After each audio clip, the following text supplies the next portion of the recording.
So who eats what? That's what I want to know. Who have we got in here who's like, let's get it out of the way first. Any vegans? Yay, we've weeded them out. Vegetarians? Got a vegetarian, cool. Who's on like, something like they think is a sort of pescatarian, Mediterranean diet? Anybody into that kind of thing? Okay. Anybody just an omnivore? Just give me anything, I'll just eat any old stuff. I'll hoover it up, cool. Right, keto? Full carnivores. Let's have a look at you. Whoa, excellent. Right, I'll just play some drums then, because my work is done.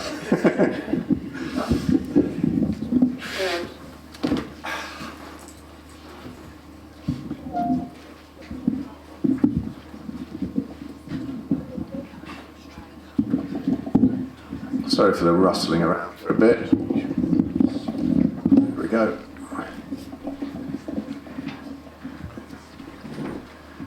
Cool. Well, there's Lydia's before and after, and there's my one. So my story was that in 2010. I had the pure pleasure of having absolute crippling psoriatic arthritis. Now, I didn't listen to the whispers.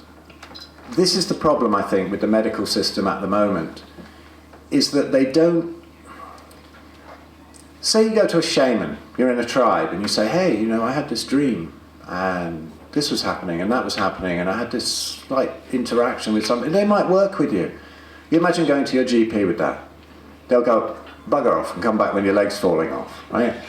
Because there's nothing they can do. They don't listen to the whispers. We don't realise what a really good state of health you have to be in. I was writing books on plant-based eating. I was studying Ayurveda. I thought I knew everything about it. And, you know, there's some great stories here where Richard, you know, his transformation that you'll see. And Stephen, who did everything right. He didn't even do the naughty stuff that I did, you know. He was doing everything right and got in trouble too. And it's amazing how it gives you that knowledge.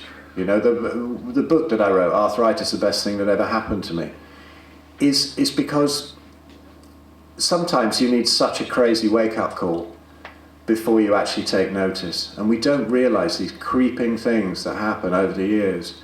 When I was a kid, hay fever. Kids have hay fever. This is not normal. This is a very good sign that some sort of autoimmunity is possible in their future. And the docs don't realise this, they just squash the symptoms down. But with me, it really hit home about 2010 when, you know, I'd had a bad back for a long time and, oh, we've got a bad back, we've done this, we've done that. No, you shouldn't have a bad back, you know, you shouldn't have bad anything at any time. And it was a real shock to me because I was completely and utterly crippled. And I thought I knew everything about everything. I'd been exercising. That picture of me on the left is, I don't know, about 16 stone, something like that. And I thought I knew everything about it. I was exercising, but it was just age, you know. We can't burn fat when we're old, you know. It becomes more difficult, that kind of thing. And I was counting calories. I was, you know, watching that I got all my vegetables in and all my grains and fibre and all that kind of thing. And it just didn't work. And in the end, being so crippled, and then the first set of abs I ever saw was 50 years old, lying on the sofa, completely crippled, eating about 4,000 calories of fatty meat per day. No exercise whatsoever. And that was what happened on the right there. It was a huge wake-up call. How do we get conned into these things? We get conned into these things from the government guidelines, you know, the dietary guidelines, 5 a day, which is absolute nonsense. All of these things, but also you can get conned into these things through spirituality. Now, my history is sort of thinking I was a bit of a yogi all through the 80s and 90s, and this is, you know, the transcendental meditation thing, and this is the sort of hovering and the flying and that they do. No, it isn't as spectacular as it looks. That was me in about 1987. But that was what I was seriously into. And with it comes, you're never going to get enlightened. if you eat meat. It's gross. It's a coarse sort of thing, you know, that deadens your physiology, keeps you in the lower chakras. See, it's coming at us from all angles. Everything wrong about diet. And it was funny, when I got sick and started to wake up to it, I realized that all I ever needed to do was to look at a cave painting. All those sort of 30 years of study of diet were pretty damn useless. There's a cave painting, you know, there's one guy, there's one spear, there's one mammoth. And that's what we ate. We didn't really have very much else. I think Stephen's going to go into tomorrow's, with his talk, some amazing proof about that. I discovered that it wasn't so much about diet alone. And this dude on the left, absolute hero of mine, that's Dr. Jack Kruse. And I discovered his website probably about 2011. And he's, you know, into all the light, the water, the magnetism stuff, how the sun is actually at the root of everything, of the health of everything, whether it's us or the planet. You know, I mean, it controls the seasons, it controls everything, whatever the sun actually is. But I'll leave that to Darren later on, his ideas of how we're not actually in an infinite universe. But Jack, incredible. The guy probably has the most massive brain on the planet. I don't know how he stores the information he does. But as he says, that the lion and the hippo don't need to know this. They're out there in nature. But we need to learn certain little fixes, if you like, to fool our bodies that we are still in that ancestral state. And it's not difficult. It's really not difficult. You don't have to go out and live in a cave. You don't have to live in the jungle and swat mosquitoes for the rest of your life. You know, you can figure this out, little ways to make the body think that it is in a natural light cycle. It's eating seasonal food. It's doing whatever. And Jack is incredible at this. This was 2016. Little did I realize that, you know, when I discovered his website and I couldn't even move off the sofa, that he'd say, hey, come down and talk with me at the London Biohacking Summit, it was, in 2016. So there I am with Jeremy Tomley in the middle. Incredible guy. This guy, he's probably the nicest person in the world, Jeremy Tomley. He's got cystic fibrosis, and it's a horrible diagnosis, and, you know, it's pretty much hopeless as far as the docs go. And he adopted Jack's methods, and he's like 40 plus now. He's absolutely ripped, muscly climber and just totally healthy. He's fantastic. Wheezes a little bit, but that's it. But Jack brought him over because he's kind of, you know, Jack's mate as well. But Jack, incredible character. And, you know, some people think that he's very controversial, very rude. And he can be a bit brusque. But, you know, if you see his name up, you can read it. But Kruse. If you haven't heard of him, go listen to some podcasts with him.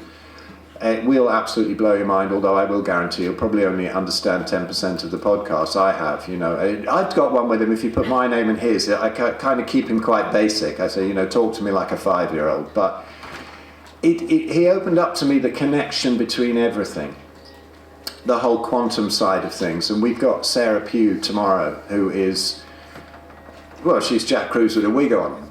You know, she's amazing. She has all this incredible quantum knowledge, and she'll blow your mind. The last event we put on, she did an amazing talk about how the heart isn't a pump. How many lives have we had? You know, the fact that the heart cannot really pump. If you laid out all those capillaries, there's sort of thousands of miles of them, and the heart is not a big enough pump to pump them around. So what's going on? And I'll leave that to Sarah. But I've heard this a lot, but the explanation of it, you just go, whoa, okay, yeah, that's what's going on. That makes a lot of sense. But yeah, a lot of the stuff here as well is not just about the food. You know, I think we often get stuck in food too much, but there's so many other things. Now, Jack's always saying to me, he says, will you stop being a food guru and be a light guru? And I say, well, it's just that there's more bullshit built up around food. You know, you can say, if I have a vegan sort of come along and they're sick, you know, if I do a consult, whatever, and you can say, yeah, well, get grounded, you know, get your feet on the ground, get the light in your eyes in the morning, get the artificial light out of your eyes in the evening. Oh, that's fantastic. Yeah, work on the emotional stuff, think about that. Yeah, cool, that sounds great. And start to eat steak. Fuck off.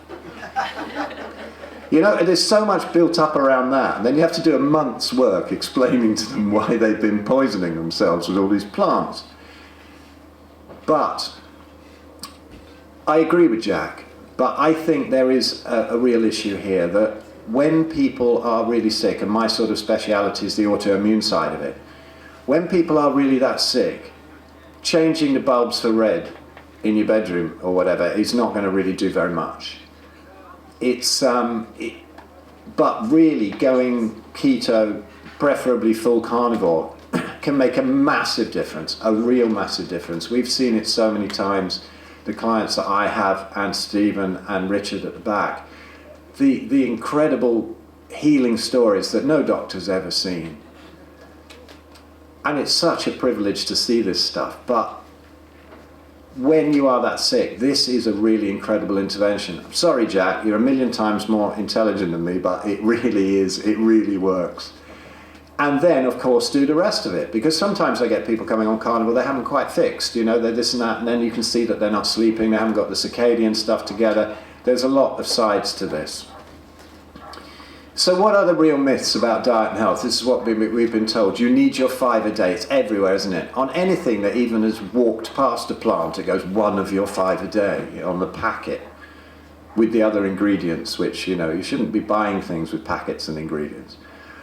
But the 5 a day thing is absolute nonsense. It was pulled out of somebody's arse at some marketing meeting for some vegetable thing. I can't remember. Ben remembers exactly when it was, unless you two guys know when it was. But Ben, who's coming to speak tomorrow, Ben Hunt, he knows all about the 5 a day thing. It's just ridiculous.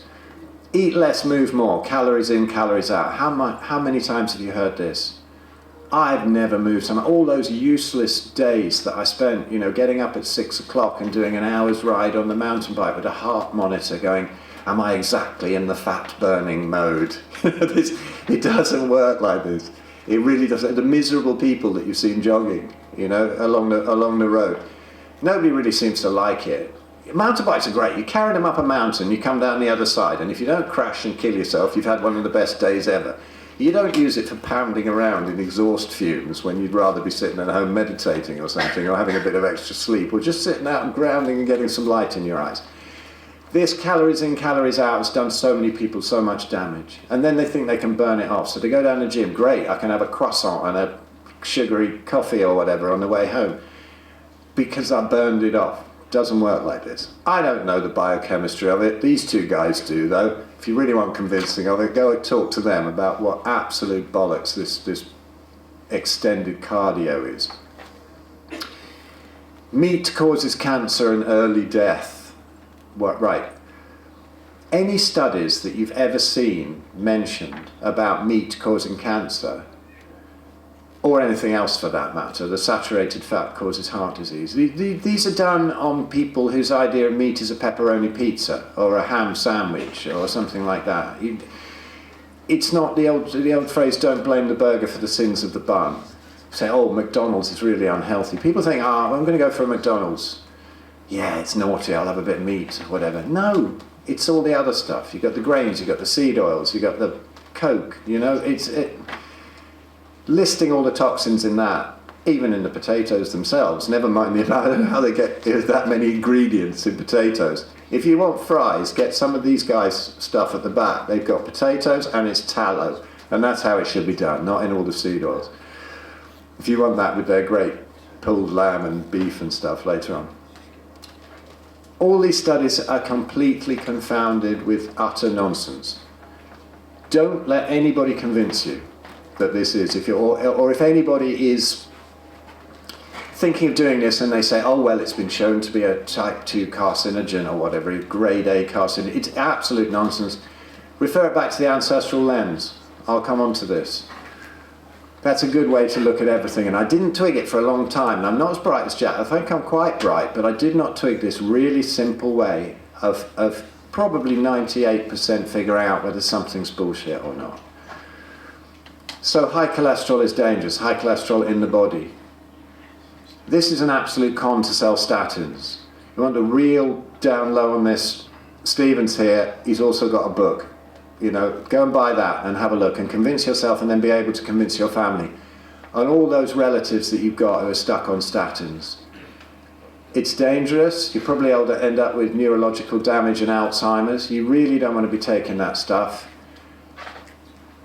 The cholesterol levels are all calculated. There are studies. I don't like quoting studies, sound like a vegan, but where are the studies, where are the studies? Now, where's your intuition? If you have high cholesterol, it's been shown that there is lower all-cause mortality. You don't need to worry about it. There's a few little pointers like your triglycerides, if they are at the same level or below your HDL. That's what counts. They call LDL bad cholesterol. How many times have you heard that? Your bad cholesterol is up. There is no such thing as bad cholesterol. It's doing its job. It's all absolutely fine.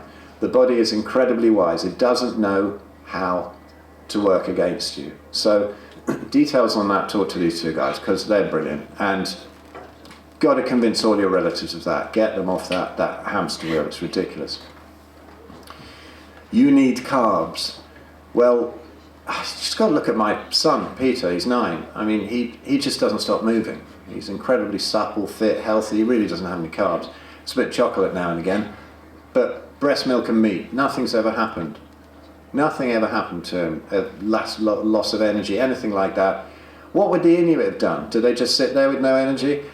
Again, it's relating it back to the ancestral lens.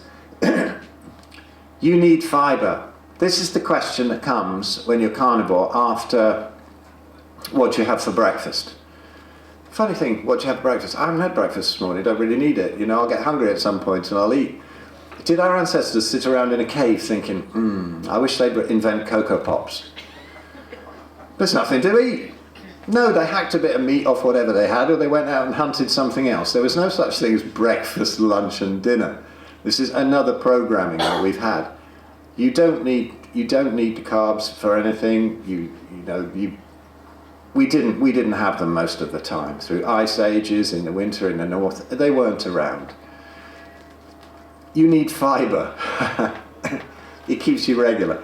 Well, it kept me pretty regular as a vegetarian. It kept me regularly looking for a toilet about once every half an hour. It's not how we're supposed to treat our guts. Why does it come firing out? Because the body doesn't want it in there. How do you have a poo? It's funny, I was on Sean Baker's podcast a while ago, and he's one of the sort of carnivore rock stars, and we were talking about poo, as you do as carnivores. And I was saying to him that my turds could now be on the cover of the Bristol Stool Chart Glamour calendar. They're perfect. Every morning, absolutely perfect. And I want to wake up the missus and go, look at that, it's a crowd pleaser. Isn't that perfect? I don't. I hasten to add, I don't. But seriously, you get perfect digestion and elimination. It's no problem. There is no problem. Fibre causes all the problems it's said to cure. You don't need it. It's useless. It's damaging. There's a book called The Fibre Menace by Konstantin Monastersky, which is I can pronounce it. I got it right. It's impossible to spell though. It's got a whole load of Y's in it and stuff. But great stuff. If you look into that, it's great. There's a study out there, a little study with about 64 people that the carnivore's always quoting, that always gets buried on PubMed unless we share it. But they took all the carbs away, basically, all the fibre away from people who had idiopathic constipation, and it all cleared up. It was just brilliant. And then at the end, it was a World Journal of Gastroenterology, I think. And at the end, they say we're going to have to seriously reevaluate the role of fibre in the diet. Of course, they didn't, because it doesn't sell any drugs, because it's all. So eating meat is unethical, unspiritual, bad for the environment. Veganism is compassionate. Well, I went a long time eating a load of inflammatory rice and dal and beans and God knows what, and thinking that I was extremely spiritual. I have a friend who was on my podcast. His name's Chris B, he calls himself, but he grew up in one of those kind of cults, the Muktananda one. I forget what he actually called it, but before it got shut down because he was doing a load of kiddie fiddling, which a lot of these guys do. They're not the saints we think they are. But he says, were a lot of these gurus enlightened, or was it just malnutrition? And I love that, because you look at people who are long-term on these kind of vegetarian and vegan diets, and I come from Skelmersdale, and apologies to my friends there, but I have to be a bit disrespectful here, that they're killing themselves with their diet. I've lost so many to cancer and autoimmunity. Two of my friends died on the same day a couple of years ago. Well, actually, it was more than a couple of years ago. It was nothing to do with the jabs, which it usually is these days when that kind of thing happens. But yeah, two, one to brain cancer, one to pancreatic cancer, or more likely, obviously, the treatments of them. But this kind of thing is such a myth that it's unspiritual. You're never going to get enlightened. You're going to be in a low state of consciousness. Nonsense. It's the carrot and the stick, isn't it? You've got to get better. You've got to have more content. If you do this, you'll be enlightened. If you do, no, it's all in the here and now. That's all we need. Why do we need to have all this business about higher chakras and whatever? You build a house, it's got no foundations, it's going to fall over. If you don't take care of your lower chakras and ground you, you're going to be a real space bunny. Oh, isn't everything all lovely? I know so many of these people, and they're sort of wasting away to go, oh, it's beautiful, everything isn't lovely. No, swear every now and again, get angry, do this, it's spiritual, that's what we're here for. It's okay to be grounded and have all of that as well. So if anybody is ever caught in that, or the vegan is compassionate thing, I would love to do a whole talk on this, and maybe Ben will, about the environmental thing. But if anybody says, I'm going vegan for the animals, enormous amount of crop deaths, spraying it with pesticides, chewing up animals in combine harvesters, destroying whole environments. Veganism is not compassionate. Just send them a 59-second video. Look up Ted Nugent on veganism. He was on Rogan. You got any vegan friends? They don't have much of an attention span for something that speaks out against veganism, but sometimes they watch that, and it's 59 seconds, and he just goes through all of how everything is killed for veganism, everything, anyone who eats crops, but the vegans eat crops. And then he goes, all for your compassionate tofu salad sandwich. Fuck you. Seriously, because he's one arrow, one animal, and that's how I eat. He's been doing it forever. He's a rock guitarist or whatever that I've known about since the 70s. I never knew that he was into that, but he is. So yes, it stops your longevity, doesn't it? Eating just meat. So this is our friend Anthony Chaffee, who's a proper carnivore rock star as well. And that lady in the middle are the two guys there. If you know who she is, then don't say anything. But if you can see the screen, how old would you say she is? How old? Yeah, you guess. Somebody knows her. No, but that's Maggie, and she's been carnivore for 65 years. And she's 83 now. Yeah. But she looks absolutely incredible. And there's not many examples of it in the West. There are examples. Mary Ruddick is an amazing lady. She was on my podcast. Check her out on the Red Pill Buddhist podcast.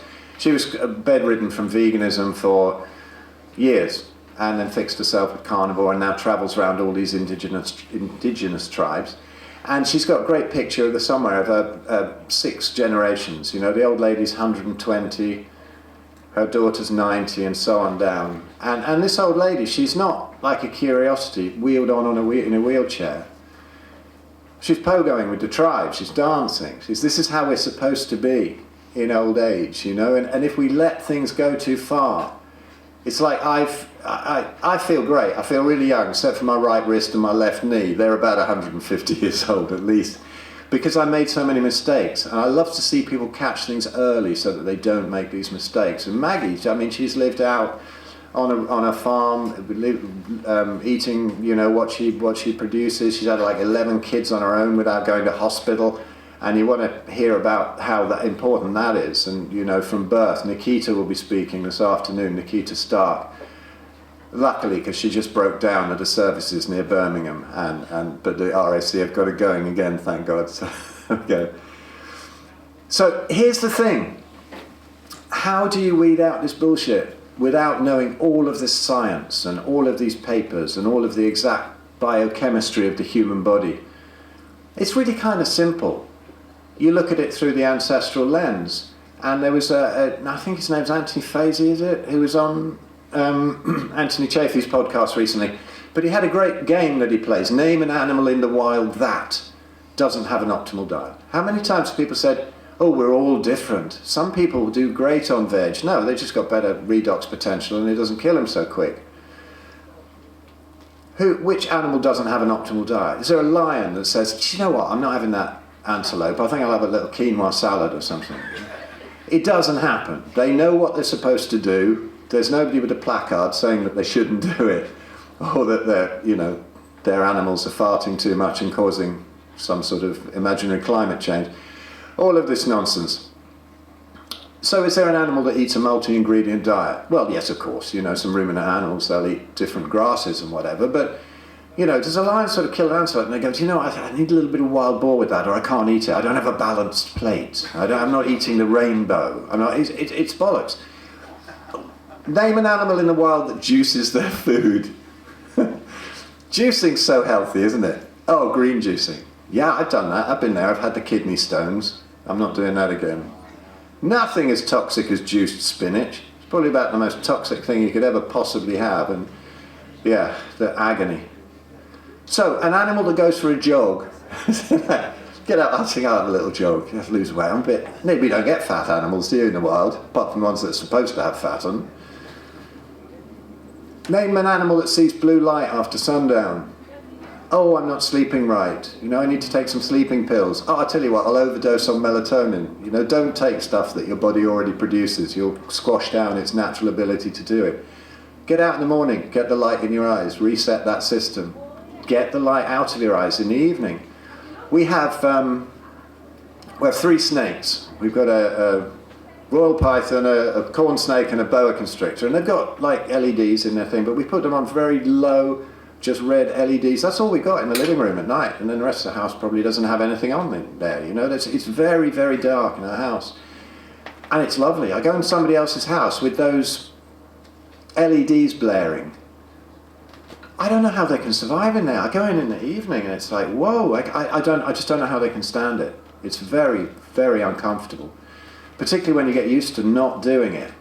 And how much, only a little flash of light at night can reset the body to think that it is midday. So you're telling the body it's midday, it's midday, it's midday. How many days do you go through? How much did of your life with that cut out if you're going through a day every 5 seconds? Is this, what's on my phone? Oh, I think I'll watch a film on my phone. I think I'll watch...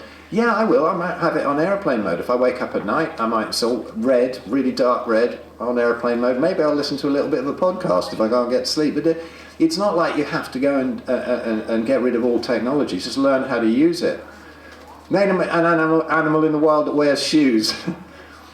We've been disconnected so much from the ground. When you look at the science of earthing and exactly what it does, which again, I'm a drummer. I don't have a scientific mind. I don't remember exactly what goes on. But the exchange of ions with the earth, basically, and what goes on. Hugging a tree, is that really so mad? No, it's not. Name an animal in the wild that takes medication. Actually, that's an interesting one, because quite often they have their intuition and they know what they need to do and they know what they need to go and munch, because, meat's food and plants are sometimes medication that we don't need very often, if we don't eat other plants. So what about animals that worry about the past, future, mortgages, things like that? This is a real drain on our health. It disrupts all the mitochondrial health. Nothing can work if we're in a state of fight or flight all the time. What happens in nature? You run away from an animal when it's chasing you to eat you, and you run towards an animal to eat it. This is what's going on. You don't have constant stress, long-term stress. There are ways to mitigate that. Obviously, it's all about your situation too, but there are ways of looking at this to help out with this kind of thing. I'll come on to it in a little bit, I think. But if you just look at it through the ancestral lens, like, is it good to eat this or that? Right. Take anything really, a banana. Say the paleo people, you've heard of the paleo diet. Say, is this paleo or isn't it? Well, as long as it doesn't contain grains or dairy, it seems to be paleo. But if you actually look at it, they're making banana pancakes for their kids all the time. You say, well, it's a lot better than feeding them Cocoa Pops and whatever. But if you look at something like a banana, well, it doesn't really exist in the wild. If it is, a wild banana is very short, it's full of seeds, it's bitter, it's nothing like the bananas that we get in the shops. People think it's healthy. And so they're eating a banana in the winter, in a high-rise block of flats or whatever in Manchester, under blue light playing a game. Is that paleo? Is that really ancestral? Jack Kruse makes a good point. If the light that goes in your eyes doesn't match the food that goes into your stomach, there's going to be mitochondrial chaos. A banana is not a health food.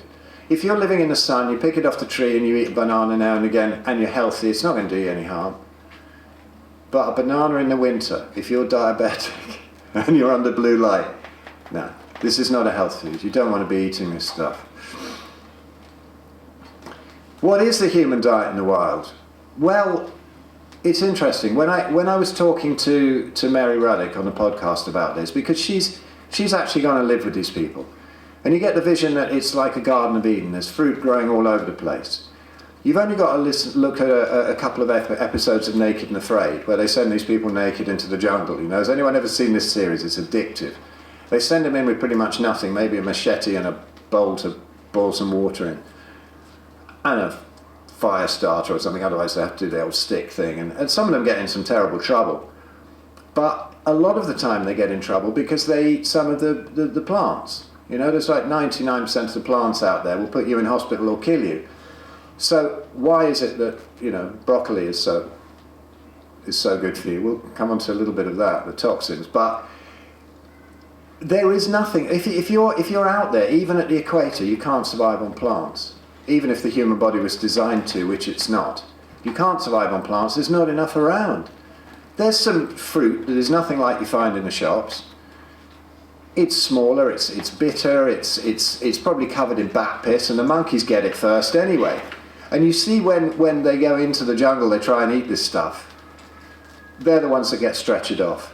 You know, the ones who are eating the meat, they get some fish now and again, even if they can't eat, you know, they're not that great at hunting, except a few of them. That's great to see, but they'll get a few fish here and there, and some of them end up fasting pretty much for the whole month that they put out there, because they don't have the skills to get them. They'll have the odd scorpion and a rat, but they're all right, you know, they're okay.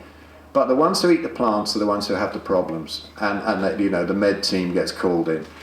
And it's not like that, it's not the Garden of Eden out there. Well, it never was. I mean, I look at that story and I think they should have eaten a snake, right? They had it the wrong way around. But, so, these tribes are actually eating pretty much 90 to 100% meat, depending on latitude. Most of their food comes from meat, and obviously in the north it's pretty much 100%. How do we get through the ice ages? They don't have any grains or seed oils. This didn't come in until about 10,000 years ago. And then you can see the problems coming into the skeletons that they're digging up, you know. You can see the sort of arthritic conditions, tumours, all sorts of things, teeth missing. The Inuit on their ancestral diet, they didn't even have cavities. They had nothing like that. So none of the fruit and veg that are in the shops are even really exist in the wild. They only were made by man about 200 years ago, to even more recently sometimes. Broccoli doesn't exist. Broccoli's too toxic for itself. You bite into it and it combines the chemicals like a glow stick to create something even worse. And you know, it's like Anthony Chaffee says, that an organic Brussels sprout has 136 known carcinogens. And I honestly, I think they're revolting. I mean, did your arse tell you whether these things are good for you, Brussels sprouts? You know, that's one of the digestive problems, that it will be one of the sort of klaxons that tells you that you're pretty much eating the wrong thing. And I always think that pretty much the best use for Brussels sprouts is wrapping them up in Quality Street wrappers and giving them to kids at trick-or-treating. Horrible things. Stop them knocking on your door again. I don't mean horrible things to kids, I mean the Brussels sprouts. Anyway, no dairy. Oh, it's so healthy, it's so lovely. We need it for our bones, we need the calcium. No, we don't. Dairy is something we very rarely had. Some tribes do have some of it. You know, the Maasai, famously, they have blood and milk and meat. But they do everything else right. Are there small issues that Maasai have, maybe to do with some of the dairy in their diet? Who knows? If anybody's interested in looking at the dark side of dairy, particularly with raw dairy being sometimes considered to be worse than pasteurized dairy, because the growth factors are in there that can cause unusual cell replication later in life, although it's more easily digestible. These are good things to look into to open your mind. I had Zofia Clements from Paleomedicina on podcast recently talking about dairy and talking about how she reckons that certain conditions cannot be fixed even if there's a few molecules of dairy in the diet. This bad. And she's dealing with serious issues like glioblastomas, stuff like that, horrible brain tumours, very advanced cancers at Paleomedicina. And although a lot of people will feel fine on dairy, it's a hell of a lot better than eating a load of seed oils, but who knows? In the wild, how many animals, again, name an animal in the wild that eats dairy past the age of weaning. There isn't one really. Give a cat a saucer of milk, it'll drink it, but is it very good for it? Probably not. Yes, humans are the only species intelligent enough to make their own food but stupid enough to eat it. That's actually a quote of Jack's, but he was saying it about light. The only species intelligent enough to make their own light and stupid enough to live under it. So I nicked off Jack there. So how many people know somebody or has some brush with autoimmunity? Pretty much all of us now, don't we? Everybody's got autoimmunity. Your body is attacking itself. We don't know why it does it. We need to shut down the inflammatory pathways, or you'll get damage in this or that or whatever. So, you know, I mean, the vegans come up with ridiculous things like it's acidity from meat.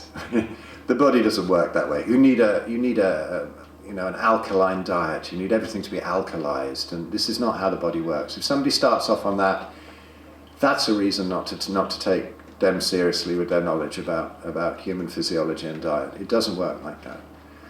There's another thing, molecular mimicry. The theory is that the proteins pass through a leaky gut into the blood, and then the body kind of misidentifies another part of the body, thinking that it is the similar molecular structure.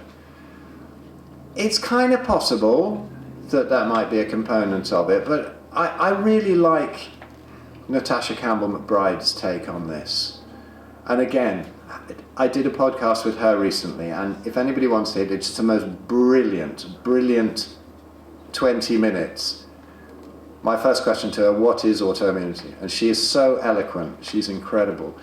And I thought I've got a ton of questions for her. I'm not going to get through any of them, am I? I let her ramble. And if anybody's got any autoimmunity issues or anything, please listen to that podcast with Natasha. She makes a good point. You know, the body doesn't work against you, and there is no such thing as bad inflammation. Okay, you have inflammation. You want it to go. You don't want to be in that pain. But if you take painkillers, it keeps the gut leaky. It's going to create more of that sort of issue, and it puts it off. It's like a bargain with the devil. There's always something to be paid back. When I was in real pain, sometimes I'd think, I really need to go out for a night fishing or something. I want to go do something, anything, play the drums. I'd have to take painkillers to do it, a load of ibuprofen usually. And I would know that the next 2 days I would not be able to even move off the sofa. There was so much inflammation. The body was like, right, that's worn off. I need to get on with clearing out these things. I like Natasha's idea. This is something I hadn't really thought of in this way. But you think about, okay, people say, right, our grandparents, they ate meat and 2 veg and they were healthy. Yeah, fair enough. I believe that the optimal human diet is nothing but fatty red meat. I absolutely believe that. I've been doing it for 9 years now. Every time I deviate off it, problems arise. And not into plants, but even into pork, chicken, dairy or eggs. But if you've become that wrecked like I was, which I hope nobody will after hearing what goes on this weekend and the education you get, it is very difficult to come back to eating anything, you know. It's like you don't really want to smash your foot with a hammer again once you've already broken it, you know. It might even smash easier the next time. But your body doesn't work against you. It's always doing something that is necessary. They spray these crops now with glyphosate, with other things. And if you look at the ingredients on anything, it's pretty much everything we eat from a supermarket, as Natasha said, everything has come into contact somehow with glyphosate.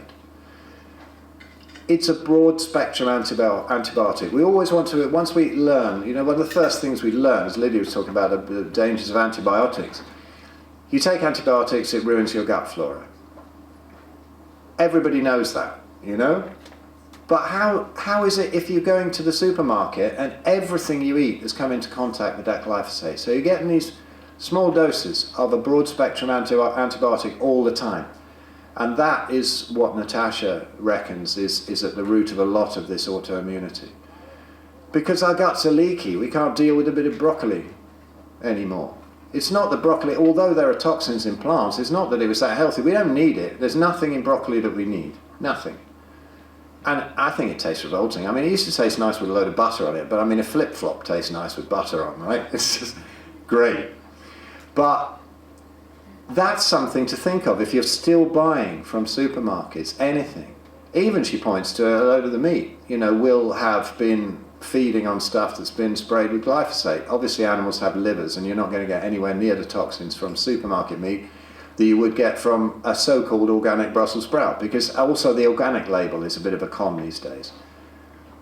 Most of it's not organic, but as Anthony said, you know, if you eat a Brussels sprout, you've got 136 carcinogens. You've got 137 in a non-organic Brussels sprout. You might as well stay at home, not go out the Brussels sprout and just spray glyphosate in your mouth. I think he's joking there, you know, obviously, because it's revolting stuff. And my dad sprayed it around every day, and I think that's probably the reason why he got a brain tumor. And it was easily operable, but then the NHS killed him by blowing up his heart with a load of meds. And haven't we got stories like that? People go into hospital, something to be done, but then they end up dying from something else. And it's just keeping us out of the medical system. These people like Maggie, you know, who's 83 and who lived on a farm, and they don't have any use for doctors. And we didn't, ancestrally. We didn't really have use for any of these doctors. So is it glyphosate? Is that at the root of it? Maybe. The artificial light, everything. Everything is against us. So go buy from your local organic grass-fed farm. Eat that and you'll be fine. Just eat the meat. So what are these chronic disease fixes? Now, Jack would give me a spanking here for putting diet at number one, but I'm just putting that because I believe that that is the fastest intervention. You're going to know. If anyone's got inflammation from anything, what is the real quickest way?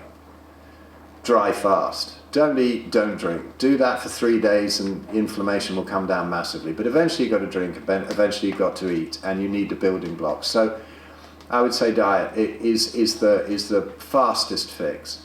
Light and sunlight, circadian health. Please get the natural light in your eyes in the morning. Make it a habit to go out in the garden. This is what creates the body, or allows the body to create the melatonin to be released in the evening. If you've been up all night on your phone, you won't have any to release in the evening when you have your nice blue blockers on or your red lights. Grounding. Loads. Fasting, dry fasting, now and again if you need to. The more meat you eat and the fewer plants you eat, the less you need to do any conscious fasting or dry fasting. The body does it for you. It decides when it's hungry, and it isn't that often. Family, friends, love and gratitude. I mean, this is how we've been kept in fear over these past 4 years, and I'm sure Darren will go way into this evening. But there's been some evil stuff happening in the past 4 years, keeping us apart. You've got to be 6 foot apart. You can't visit your dying relative. You know, you can't. All of these awful things, and this has created a huge stress through the whole population, I reckon. And just to have some gratitude of what's going on, because we wake up and we all do it. How horrible is this day? You know, I've got to do this. I've got to do that. Oh, I'm so stressed. Just stay in bed for a bit and say what it is that you're really grateful about. You know, it's just my kids. And sometimes I never thought, because I had second family, and I thought, well, it's terrifying. I'm never gonna be able to cope with that. My God, you know. I'm the age of the grandparents queuing up at school, and I'm still the only one who can fit my arse on a kid's chair at these meetings. They're all spilling over the side, and it's amazing, you know, that that I am privileged enough to have these beautiful young kids. So that's one of the things. And life path, finding a life path. I think that was one of the most wise things that David Avocado Wolfe, who's a kind of bit of an interesting dude and gets a load of things wrong, but there was a sort of a meeting of a load of health people, and what's your number one thing, diet, this, that, like, but it was life path, and I thought, that's very cool, finding your life path, because how many people these days, they identify with their job. How many people retire and then they die within the next couple of years? I mean, so many do it because they're just directionless. They don't have anything in their life that they love. Find your life path. Get a load of hobbies and stuff. I'm broke because I never did anything to do with a job or anything. I spent my whole time looking for hobbies and stuff like that. I retired at about 16, and now I've actually got to take up some work again at about 60 for the first time. Meditation and spiritual work, as long as you get to the core of it and don't get caught up in you've got to take this pill, you've got to take that Ayurvedic pill, you've got to take this potion, you've got to have another different mantra to get enlightened, you must cut all the bullshit out of it and find the core of it. Fantastic. So if somebody does have autoimmunity, how strict do you have to be? Seriously, you have to be strict, and I mean really strict. Some people can get away with it, some people go, oh, I fixed it like this, or I took some cannabis oil or something, but 99% of people at least don't. This is really important. This is the PKD thing, Paleolithic Ketogenic Diet, as they coined it at Paleomedicina. The difference, I can tell you, between this and even regular carnivore, if you have autoimmunity. You want to be having 1/3 fat to 2/3 lean meat by sight on the plate, and the secret to that is to making your own tallow and adding it to any meat that isn't fatty enough. Don't add it with butter, don't add it, it's that simple. Fatty ruminant animal meat, beef, lamb, bison, goat, venison, etc. And some organ meat, some wild caught fish, 1/3 fat to 2/3 lean meat on the plate, salt and water. Absolutely no plants, dairy, chicken, pork or eggs. I went carnivore in 2015. You can see my before and after beginning there, where I was really pretty chumpy, and then perfect weight really for me. And in 2022 I was travelling around with the Daz band, playing gigs at festivals and stuff, and yeah, smoking the odd spliff, drinking a bit too much brandy, but I was having pork, chicken, dairy and eggs, because it's easy to get hold of in this country, isn't it? You can always get bacon and eggs, and that's great food for most people, very good. But if you are autoimmune, you have been, you've got to watch it. I can do that once now and again, no problem. I can do dairy now and again. You don't notice anything immediately. But if you're relying on that, because I thought, right, I've been carnivore like 7-8 years now. I'm completely immune to that stuff. I can do what I like. As long as I don't stray into the plant kingdom, I can do what I want. And I thought I really knew what I was doing. And I ended up sort of feeling that there was something going wrong. Pretty much at the end of the last festival, 2022, and something was going wrong. I thought, no problem, I'll just dry fast for a couple of days. If I eat something wrong or something that's a little bit inflammatory and I can feel it, I don't get this sort of agony that I used to at all. I've been great for like 7 years before that.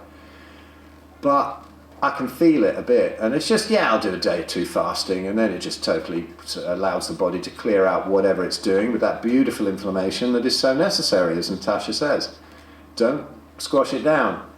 But something had gone horribly wrong this time. I think there was another component to it, because a lot of people around that time, even sort of unjabbed carnivores, were saying, I'm getting a recurrence of autoimmune issues.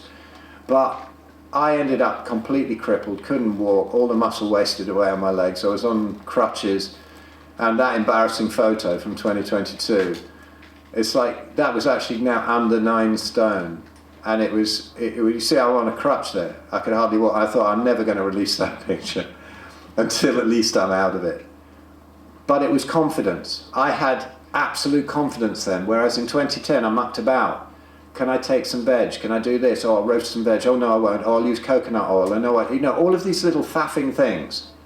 If you're autoimmune, seriously, do not fuck around. Go PKD, do it, that fatty beef, lamb, salt and water, or anybody you know. This is what does it. It nails it. It's so different. I went back to that. There was a stage where I couldn't even eat any protein. I couldn't even eat a steak. It would be agony, because the proteins still go through if the gut's trash. all I could have at the time was bone broth with a load of tallow and a load of lumps of the lovely crispy fatty bits that get left when you render down the tallow. Just fat, just fat. It's all I could have. And then eventually it came back. Now here's a gruesome picture that I'm going to explain. Now what is this? Little did anybody know that I was going to come along and put pictures of my mum's boobs up. But this is an important point here, this one. My mum passed away in 2018. It wasn't from cancer. It was from, she had a couple of bouts of pneumonia. She was on no meds, nothing. She was 95, 96. This is breast cancer that she came to me with, and she said, I've got a lump in my breast. And this was with, when she was alive, this was with her permission to share this. There's a video of it on YouTube, and it shows how much cancer reversals are shadow banned. They don't like them. They don't like them at all. I got a video, it's just myths about meat, and it's got like 300,000 views or something. This one, which was shocking, warning, carnivore diet, breast cancer reversal, that's going to get 1 million hits, isn't it? No, it's still at about like 2,000-3,000. It gets squashed down. So this is what happened here. Now, what happened with that? She had this lump in her breast, and it started to ulcerate through the skin. And I thought, right, we've got to get her on carnivore. We've got to do all the light. We've got to do everything, throw everything at it. In the beginning, I threw everything at it, all the reishi mushrooms, all of this kind of thing. It didn't do any good. Then I got her some proper long trousers cannabis oil, not that crap from the health food shops. You know, the stuff that gets you really mashed from the dodgy dude down the road. Actually, he's a very cool dude down the road who sells that stuff. He knows what he's doing. So I got her some proper stuff of that, but she was so mashed all the time, and she was 95, and well, 93 at the time, 92 or something. And it was too much for her. So, and then took her off that, and it did actually start to grow again, and it started to get bigger, and I thought, you know, I said to the oncologist, can you do a local, maybe take this breast off? Don't want her with a general anaesthetic. He's going, yes. And I've been talking to him about it, and he was obviously, he could see that he was quite excited that I was going to fail and prove him right. And then I put her on an iodine protocol, and 6 weeks of iodine protocol or something. I know more about how to dose that these days, but I got lucky, and it started reversing. And after she'd finished with it, with the protocol, a little while after, it started really reversing really fast. And I took her to the, apologies if you've heard the story before, but I love telling this story. The oncologist, and I took her in there, and I didn't say anything, and he was just examining her. And he expected it to be ulcerating and to be booking an op and whatever. And he examined it, and he went, how on earth did you do that? I said, well, I told you how I was going to do it. And you know, he was astonished that it had worked. And I said, is that the first natural cancer reversal you've seen? You're an oncologist, right? And he said, yeah, it's the first one I've seen. And I said, I'm a drummer and I've seen quite a few. And it was so nice at that point to say that, because he'd been thinking I was an idiot all the way through. And it's really not rocket science. That's not to say that doing exactly what I did will reverse cancer. Cancer is a complicated thing. You know, there are quite a lot of factors to do with that. We won't get too much into that. But confidence is so important. That's what got me out of it 2 years ago when I messed up again. Having the confidence of that is what actually does it. Because there are so many doubts. You can get conflicting info. This guy says do that. You know, there's a particular criminal out there, I think, called Clint Patterson. If anyone has arthritis and comes across his eat only sweet potatoes thing, seriously, that guy. Honestly. So I love this. This is our friend Ken Berry. So people are always saying to me, is it all right? Is it good for this? Is it good for that? Substitute proper human diet instead of keto carnivore for any questions about diet. Example, can I do the proper human diet if I have thyroid issues? Sounds silly, right? I love that meme.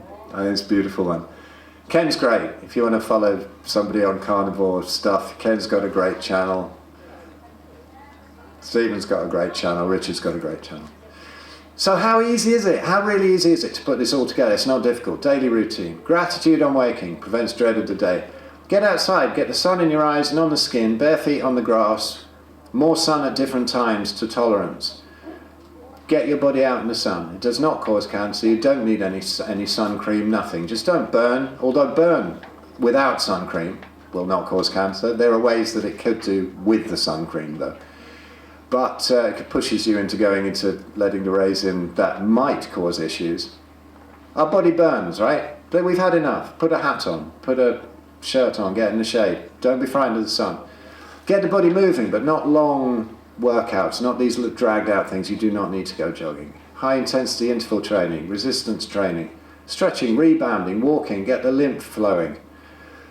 Eat fatty animal-based food when hungry, stop when full. Limit screen time and EMF exposure. Use iris tech and or blue blockers on your computer. You know, you can get iris tech. It cuts the blue light out. Very useful. I had a lady come to me a while ago, been carnivore 5 years. Suddenly I'm putting weight on. What's going on? She was frightened of the shedding from jab people. She was worried about this, and so she gave up being a masseuse and she went to trade on stock market stuff, you know, Forex or whatever. In front of a computer all day. She hadn't thought of it. I said, is that when the weight started coming back on? Yep. She got iris on there and took regular breaks, got the light sorted, weight came off again. It's not just diet that creates insulin resistance. Don't use artificial light after sunset. In the bedroom, have the bedroom in complete darkness. Simple. It's really that simple. You don't need to do much. And the attitude to things. You know, keep the stress away. 2 guys in a traffic jam. I just found that picture that amused me. But 2 guys in a traffic jam. Same traffic jam. One guy's listening to some music, chilling out. One guy's punching the steering wheel, getting really angry. Same traffic jam, right? It's our attitude to things. Take the piss, laugh. You know, how beautiful has this whole COVID thing been with the amazing memes that have come up about it, laughing at all the nonsense. That's one of the best things I think about English humour. We've come up with some incredible memes. So I think this is really important. There was a point in my healing that I mentioned in my book where I thought, if I'm going to be in this much pain forever, I've got to figure out a way to be happy through it. And I relaxed and let go, and I was no longer fighting it. And that huge turning point in my healing came then. And there was something that came to me many years ago. It said that sort of things come to us through the Akashic field or whatever that we most need to teach. Most need to learn, rather, these things that we teach. And this is it with me. You know, I still panic about things and get worried about future and past, but I can bring myself back if I realise. And there was a beautiful thing that actually came to me that I used in a novel of mine as a quote I used it for a character in there. I used it in my Arthritis is the Best Thing That Happened to Me book, which I got here today. And this was it. And it just came to me and I had to go write it down. And it was what I need to learn, but I think a lot of us do. Enjoy the process, the perfection of every moment as it happens, and give yourself totally to it, then let it go. If the goal comes, fine, but focusing on the goal is merely focusing on another part of the process. There'll always be more goals. Obsession with the goal is a huge distraction from living in the present, which is the only real certainty we have to work with as we try to perfect ourselves. The past is usually clouded with the effects of time, emotions, and inaccurate memory. The future is a tangle of uncertainties. Saying, I'll be happy when, is the start of the road to unhappiness. How many times do we say, I'll be happy when I'm on holiday? I'll be happy when I get that new car. I'll be happy when. Don't do that. I think that saps our health as much as seed oils. And I'm guilty of it a lot. I do it a lot. So there's my book. I wrote that, I can't believe, 10 years ago now. It's in 3 parts. There's all the battles with the medical system. Some of it's quite amusing. Some of it's quite, you will identify. The middle part, discovering the slow process.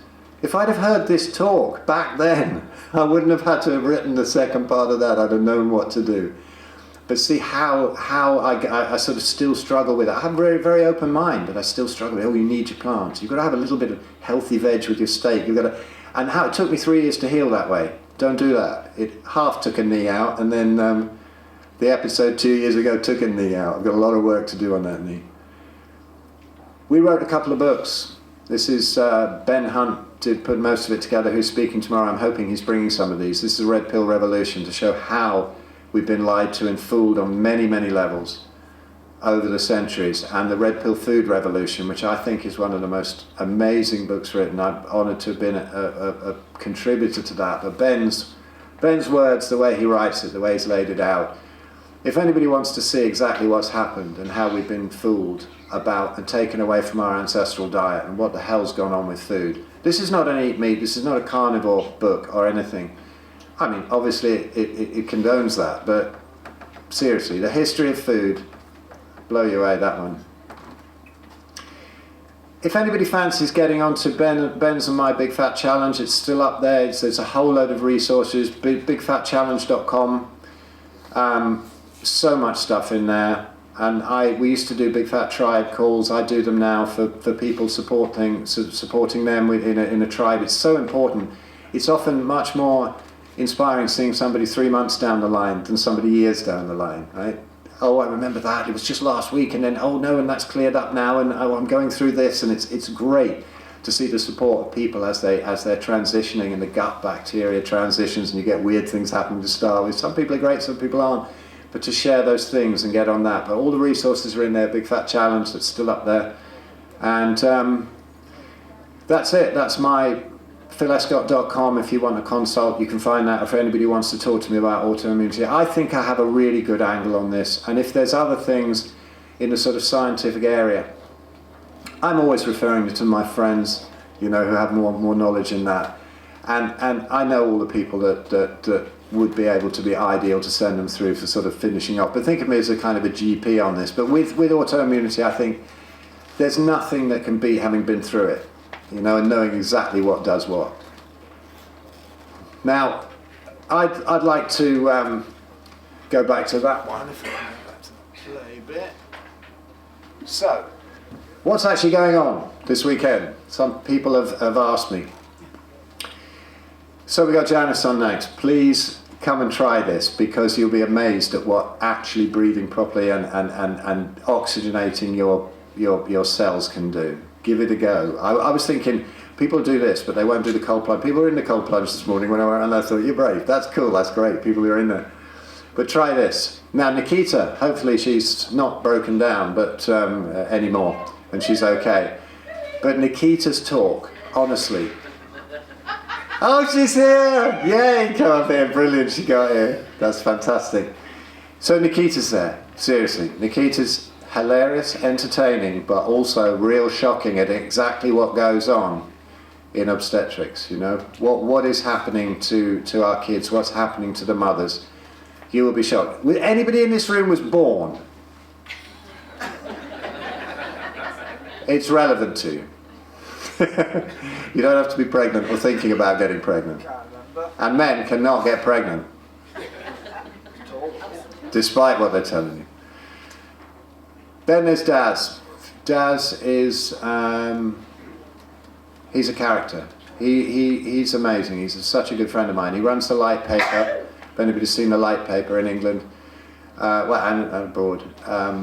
Dynamic character. Put a beautiful festival on, Monster Festival in the Lakes recently. Stand in the Light on John's land, who is doing the food here at the back. And his view, it's not all about diet and health. What's taking us away from our ancestral heritage is a lot of other things that are going on that really, really tie in with this nonsense. Everything that we've been told. And Daz will go into that. And then we'll play with the Daz band if anybody wants to see that. And hopefully we'll be getting the fire pits going. Please, if anybody is a good pyromaniac and has any ideas of how to do that, as I said before, jump in, set fire to things, let's get the fire pits going, cook over them, hang out around them, because they're beautiful, they're amazing things. And they've never been used. They've never been used. Now, outside, very soon, after Janice, we've got the butchery demo, and I really want to see that. Fantastic, Forster's Farm, those animals, properly grass-fed, proper farming. You can take your kids there, you can go hang out with the animals, you can see them. There's no secrets there, as Natasha Campbell McBride says. If the farm doesn't want you to come and have a look at what they're doing, there's got something going on. They've got a load of pesticides, they've got a load of stuff in the fridge, they've got a load of injections and things like that. So, that's what's going on there, and around the fire pit later on, I'm sure Daz will be there singing away as well after the gig. Ben tomorrow morning, Ben is so knowledgeable about all the regenerative farming, the whole sort of way of the carnivore that he calls it with his Substack now, and ask him all the questions about the book, and just incredibly knowledgeable. Richard, wow, see his transformation, incredible. And so knowledgeable. Roger Davis. Now, Roger Davis is an old friend of mine. He's coming along just before the lunch break, and he is doing natural movement stuff. We're told to exercise in certain ways, use this machine, that machine, but what about going outside? What about actually doing the sort of natural movements that we would have done to create proper balance in the body rather than just sort of bulky muscles or whatever that people go to the gym for? Roger's very cool at that, so come and see that. Sarah Pugh, absolutely amazing, really amazing. Listen to Sarah with all the quantum stuff. You want to understand Jack Kruse in a sort of understandable way. Sarah Pugh's Yuan. And then Stephen's doing his talk after that, and honestly, Stephen blows me away with his knowledge, and really, he's going to be doing some stuff this time, I think, about actually really proving that we lived like that for all those years, you know, all those millennia. Bone isotope records, that kind of thing. Vegans think that we ate all this other stuff, but we largely subsisted on fatty meat, and you can see it in the bone isotope records. So anyway, that's me done. If anybody's got anything they want to say or anything like that, then please fire away. Sue. Just a quick question for you. Yes. So Steve and I went predominantly carnivore back in May after listening to you at the WTF festival, you and Ben. I tell you what, Sue, do you want to grab this? Sorry, Can you hear the mic? I'm not projecting my voice enough today. Hello, is this one working? This one's working too. Yeah, pass that one around. If there's any questions, we can do that. Thank you very much. Yes, so Steve and I went predominantly carnivore back in May when we listened to you and Ben at the WTF festival. And we're still enjoying it, aren't we? Predominantly. Steve has to because I do all the cooking. But I just noticed, obviously, and I know you said it a few times to me before, beef and lamb, venison, obviously the best ones. We do eat quite a lot of pork, particularly belly fat pork, and I just want to know what... Oh, I didn't lose it there. I just want to know what sort of pork, the reason why you wouldn't want to choose pork over beef or lamb. Well, you know, Zofia at Paleo Medicina says, yeah, eat loads of pork, it's fine, beautiful fat and all that, but they have megaliths of pork out there, they have these pigs that are fed what they're supposed to be fed. Over here, they're not fed very well. They're fed a load of rubbish, a load of soy, you get high omega-6, you get high deuterium, that's another rabbit hole we haven't mentioned, but it can be quite inflammatory. Somebody with a really good gut, they're eating that pork, they'd be fine. Loads of people are fine. I wish I could eat belly pork all the time with that crackling on. I wish I could. My son can, I make it for him, he loves it, but same thing goes with the chickens. They're fed rubbish. But it's not such ideal meat anyway. You really want to get the best meat. It's ruminant animal meat. It is the best for us. It's got the best nutrient profile. It's fantastic. But yeah, you know, ancestrally, if we saw a pig, we're not going to go, I'm not going to do that. You know, I'm not going to eat for another 2 weeks. I'll wait until the bison comes along. No, you'll eat it, right? It's fantastic. But if it's again, people with autoimmunity is best avoided, or if you've got any sort of inflammation somewhere. It's like they say about bipolar people, that saying, isn't it? They're like everybody else, only more so. And that's like autoimmune people. I'll tell you what's good or bad by eating it, you know, when other people might not notice. Yeah, I wish I could eat bacon and egg yolks and pork belly all day, fried chicken. Actually, I don't really, because I love the beef and lamb, but I wish I had the option more. You know, because it just shows that there is still tendency for autoimmunity there. Yeah, I like the variety of different things, so that's, I think, we all do, we're brought up on it, but again, name an animal in the wild that has tremendous variety, you know, it's our addictions, that's what we... Cheers! Anyone else? Nope.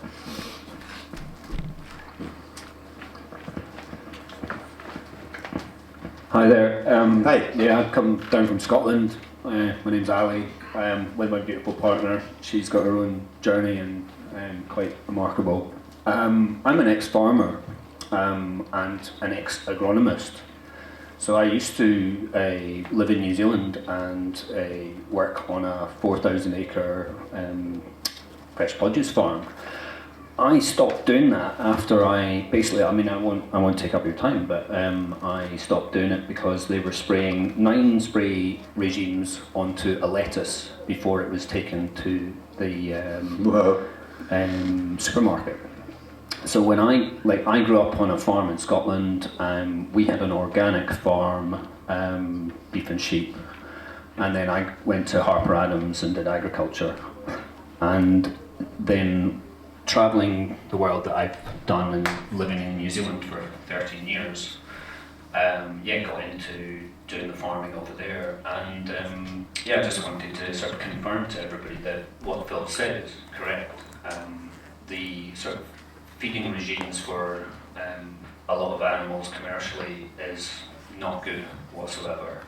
There's so much antibiotic put through so many things, and the glyphosate was horrific to be an actual employee of a large company in New Zealand that was selling into all of their major supermarkets, and watching over a sort of a 6 to 8 week period all the applications of chemical going on to these fresh produce plants, so that they would be in a plastic self-contained a sort of lettuce, which is this nice looking like firm lettuce.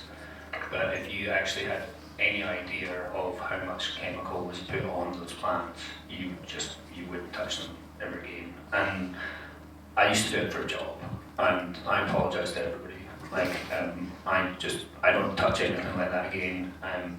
My beautiful partner, and she's totally carnivore, like way worse than me. I just don't do that anymore. So thank you for listening. Cool. Anybody else got anything before we have a break? Yeah, cool. Want something that... Hi. Hello. I've come from Ireland. You said during your talk that the first time you saw abs was when you were eating 4,000 calories a day of fatty meat. But then you also talked about PKD, and I know that they recommend like a really low food amount for autoimmunity. So do you also recommend like the low food amount that they do? Or No, they don't actually. I mean, Sophia's a good friend of mine, and I've talked to her about this a lot. And they do recommend it when somebody's really sick and it's sticky. You know, the symptoms are kind of not clearing up. Then they'll get them on less and less, because as the proteins go through, the more protein you eat, the more reaction you'll get, even when you're eating the sort of proteins that don't keep the gut leaky. So you just eat when you're hungry and you stop when you're full. It's the ratios that are important. But it was back then, I still wasn't kind of getting rid of it because I didn't understand the ratios. I was eating a hell of a load of fat and meat, but I was also eating other things and little bits of veg, and it was keeping it ticking over. But I think if you go that strict, it's like when I said the second time it happened to me, like 2022, but I think there was a whole lot, we haven't got into oxalates, but I think there was a lot of oxalate component of that, because I also had a kidney stone in the summer, and I was talking to Sally Norton, who wrote Toxic Superfoods, also on my podcast. I said, carnivore 8 years, can I really have a kidney stone? Yeah, it can take decades to get these oxalates out. And so that could also have been a component of it. So, which Sophia thinks is absolute rubbish. I love teasing her about oxalate. She says this whole oxalate thing's nonsense. She's funny. She's brilliant on diet, but she's really funny about other stuff. Hilarious. But I think it's about eating when you're hungry and stopping when you're full and getting the ratios right. Your body tells you everything. You know, everybody wants to know exactly how to track this and track that, and just put it out your mind. We never did that, did we? Name an animal in the wild. That counts calories. Or, they eat when they're hungry, they stop when they're full, if they're lucky. Thank you.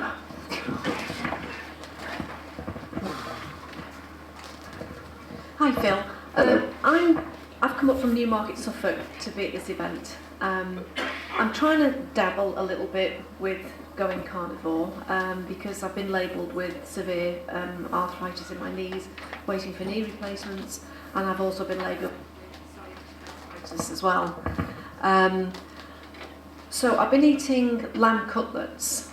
I'm really not sure what cut of meat, what kind of beef do I buy? Is it brisket? Is it what cuts of beef do I buy? I'm not sure. Well, you can buy whichever ones you enjoy, but make sure that they've got enough fat on. If you get like short ribs or whatever, they've often got a load of fat. You see, the thing is, it's if you're trying to heal it, eat what cuts you like, whichever you enjoy. Is that mine feeding back or yours? Huh? And budget as well. Budget as well. Yeah, get Stephen. Come on. Come here. That was what I did. But yes, I'm going to let Stephen answer this one because it's very cool. I'll just get some tallow and add to it, add to whatever. But Shall we lazy? yeah, be lazy. Come on, chill out. Where's Richard? Come here. He's not going to come up, is he? Yeah, he will. He can talk until the daz burns, Stephen. Hey, grab that one. There's another one there. Yeah. It's a day off, Rich. Yeah, on the cuts. Grab a chair or stand and share that mic and. Normally, it would be what I would say is what your budget can afford. Because, for instance, something like braising steak is very, very cheap. Yeah. You just have to cook it for longer to make it really tender. That's that. So But I wouldn't would worry you too add much. the tallow to that afterwards? Would you cook it with tallow if you're going to have braising steak? You could add tallow, definitely. That would be fine. I'm a big fan of whipping the tallow, actually, because it's just a nice thing to do. Skirt steak is pretty cheap. If I had the money, I'd have a ribeye every day. Simple as that. So I think it's down to taste. Do you want to add a little bit, Rich? Thank you very much. Good to see you too. Chuck steak. Chuck steak. Chuck is my port of call. Yeah. It's one of the cheapest cuts. Incredibly nutrient dense, very high in fat. It's the type of cut that you don't need to add any fat to cooking. I chuck it in the pan, I put the lid on top and I let it cook in its own juices, in its own heat. It's roughly half the price of rump, so incredibly cheap. If you buy in bulk, which is probably my best tip when it comes to buying your animal proteins, your butcher will look after you. So I typically walk into my local butcher 40, 50, 60 pounds a week. I'll say to Chris, what can you do for me? He'll usually come out with a full joint of chuck steak, cut me these massive plate size steaks, which he'll bag into twos for me. I'll take them home. I'll put half of these in the freezer. I'll keep the other half in the fridge, and I'll remove one pack at a time as I'm using that chuck steak. Mince, incredibly cheap. Typically it's chuck that's used in mince. Okay. So what I tend to do for added nutrients, which you don't have to by the way, is I'll ask Chris, my butcher, to throw in some beef liver or some kidney. Kidney is high in diamine oxidase. You've got coenzyme Q10 for the heart. Liver is one of the most nutrient dense foods on the planet. And I proportion it at a roughly 90 to 10% because offal is very powerful, Rich. incredibly rich. So keep that at a ratio that you'll enjoy. But it's a fantastic way of getting added nutrients. Organ meats are very cheap, incredibly cheap. So chuck steak cheap, skirt is cheap, top rump incredibly cheap. You don't need the ribeyes, you don't need the sirloins. All of this we see from the States. And lamb, don't forget about lamb. Lamb, in my opinion, and I think Steve will also agree, probably arguably more nutrient dense than beef. Lamb is always grass fed. And you wouldn't have pork liver? So pork is, again, you guys were just discussing this. I eat pork maybe once a week. The pork that I get comes from my butcher's farm. Yeah, so it's organic. And it's all fed apples and all the offcuts from other stuff. So it's not grain fed. I think that makes the difference. Yes. Now pork is very high in linoleic acid, which is the compound that we find in the seed oils. So this is the reason that we don't consume seed oils. Linoleic acid is oxidized, but providing the pork is fresh, then technically that linoleic acid has not become oxidized. So if you are consuming pork, eat fresh. Try to avoid the meats that are aged. Aged meats tend to be higher in histamines and higher in linoleic acid and oxidation. So eat fresh. Fresh is always best. But if you can find quality pork, then I'm a fantastic advocate of pork. Lamb first, Yeah. beef next, Yeah. and then maybe chicken and pork as and when I feel the need to. Yeah. Brilliant. Thank you very much. No problem. Yeah, a lot of it is to do with the fact as well that pork and chicken are monogastric. So ruminants have like 4 chambers, so there's a lot more processing of the food. So for the average person, if you're going to the supermarket, at least the cow has had 4 processing plants through its body Yeah. to get rid of toxins, whereas a pig's only got 1. Chicken's only got 1. So that's another thing. If budget means that you have to go to the supermarket, you're probably going to do better with ruminants rather than monogastric animals. But some people get away with the supermarket food as well. Thank you. You don't need that. Anything else, particularly while you got these boys here? Get these questions in. This is like a Sunday live, isn't it, Steve? Hi, can I ask about the digestion process? If you've got gut mobility problems or you're lacking enzymes, how do you digest meat that well? Say if you've got like a vagus nerve injury that causes slow mobility through the gut. So all of these things can be upregulated. What I would suggest is to gravitate slowly. When we look at the average person coming into this way of eating, we see people who are fasting, consuming 1 meal a day, also known as OMAD. Men tend to do a lot better with consuming 1 meal a day. Women not so much. I tend to find that women tend to do better with 2 to 3 meals per day. But what you don't want to do is overload the system. So when a man eats 1 meal a day, they are feasting and fasting. So we consume lots of food in one go. But this for you is going to be counterintuitive. So you want to consume smaller meals over several periods throughout the day. And the same with the fat also. So you want to keep the fat as low as possible in the early stages and build it up over time. The fat is incredibly important. One of the issues that we get with the fat is that it releases bile. Now, bile allows us to, it acts upon the surface area and it increases the surface area of the fats and the proteins that we consume, which allow the pancreatic enzymes to go to work and digest and absorb all of those nutrients. And that piece of food travels on to the next part in its journey. But what you're going to need to do is keep the fat low, eat several meals throughout the day, as many as it takes. Don't get caught up into the whole OMAD thing. Gravitate slowly, and you should be able to start to upregulate all of these systems and pathways. Yeah, and I'm going to add, I'm going to sound like one of your grandparents now, but chew your food.